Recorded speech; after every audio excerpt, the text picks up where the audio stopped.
नमस्कार मित्रांनो, स्वागत आहे तुमचं आताच्या ब्रेकिंग न्यूजमध्ये. मित्रांनो, स्मार्ट ट्रॅव्हलला प्रोत्साहन देण्यासाठी दिल्लीमध्ये डिजिटल पास प्रणालीचं यशस्वी टेस्टिंग सुरू झालं असून लवकरच ती देशभरामध्ये रोलआउट केली जाणार आहे.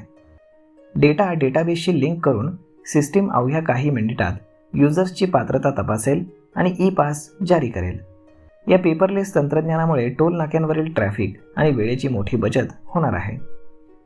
तुमचं घर टोल प्लाझापासून 20 किलोमीटरच्या परिघामध्ये असेल तर टोल प्लाझावरती वारंवार टोल भरण्याची किंवा पास घेण्याची गरज पडणार नाही. भारतीय राष्ट्रीय महामार्ग प्राधिकरणानं अशा लोकांसाठी डिजिटल आणि लोकल पासची सेवा सुरू केली आहे. या पासच्या मदतीनं पात्र लोकांना 1 महिन्यासाठी संबंधित टोल प्लाझावरनं अमर्यादित वेळा प्रवास करता येणार आहे. आणि सर्वात महत्त्वाची गोष्ट म्हणजे मोबाईलवरून आता अगदी काही मिनिटातच संपूर्णपणे काम पूर्ण होईल. NHAIने सध्या दिल्लीच्या अर्बन एक्सटेन्शन रोड 2 यावरती असलेल्या मुंडका बक्करवाला टोल प्लाझावरनं ही सुविधा सुरू केली आहे. येत्या काही महिन्यामध्ये देशातील इतर टोल प्लाझावर देखील याची अंमलबजावणी केली जाईल.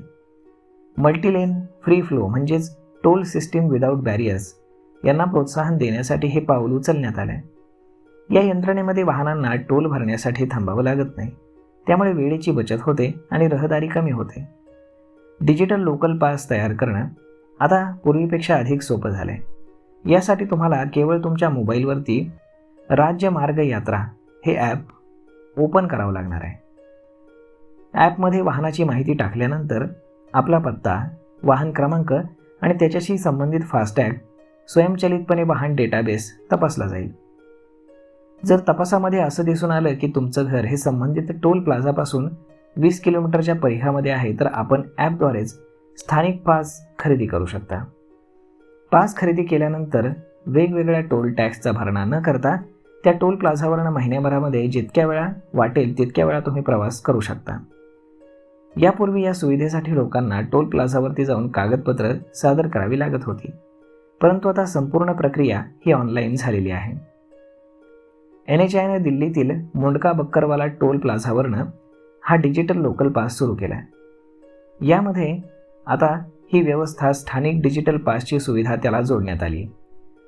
टोल प्लाझाच्या परिसरात राहणारे लोक रोज अनेक वेळा या मार्गाचा वापर करतात. अशा परिस्थितीमध्ये त्यांना प्रत्येक वेळी टोल टॅक्स भरणं किंवा पास मिळवणं या प्रक्रियेतून जावं लागत होतं. डिजिटल लोकल पासमुळे ही समस्या मोठ्या प्रमाणात दूर झाली आणि पात्र लोकांना सुलभ प्रवासाची सुविधा मिळते. या नवीन नियमामुळे स्थानिक लोकांचा वेळ वाचणार आहे आणि कागदपत्रांची प्रक्रिया पूर्णपणे संपुष्टात येणार आहे आणि रोजचा प्रवास हा पूर्वीपेक्षा सुलभ होणार आहे. तसेच अडथळ्यांशिवाय टोल व्यवस्थेलाही प्रोत्साहन दिलं जाणार आहे, ज्यामुळे टोल प्लाझावरती वाहनांच्या लांबच लांब रांगा या कमी होतील. NHAIने म्हटलं आहे की येत्या काही महिन्यात ही सेवा टप्प्याटप्प्याने देशातील इतर टोल प्लाझांवरती सुरू केली जाईल. जर तुमचं घर हे टोल प्लाझाच्या 20 किलोमीटरच्या आतमध्ये असेल तर तुम्ही राजमार्ग यात्रा या ॲपद्वारे तुमची पात्रता तपासू शकता आणि डिजिटल लोकल पास मिळवू शकता. यामुळे दररोज ये जा करणाऱ्या लोकांना मोठा दिलासा मिळणार आहे आणि पूर्वीपेक्षा प्रवास देखील सोपा होणार आहे. तर मग मित्रांनो, अशा पद्धतीनं जर आता तुमचं घर टोल प्लाझापासून 20 किलोमीटरच्या अंतरामध्ये असेल तर नक्कीच तुम्ही त्यासाठी आता टोल पास घेऊ शकता आणि त्यासाठी कुठेही जाण्याची गरज नाही. केवळ एक ॲप डाउनलोड करून हे काम तुम्ही तुमच्या मोबाईलमधनं अगदी सहजपणे करू शकता. तर मग मित्रांनो, हा व्हिडिओ, ही माहिती तुम्हाला कशी वाटली हे तुम्ही आम्हाला कमेंट करून नक्कीच सांगा. आणि जर आवडली असेल तर आपल्या जवळच्या मित्रमंडळींसोबत देखील हा व्हिडिओ तुम्ही शेअर करायला विसरू नका. धन्यवाद.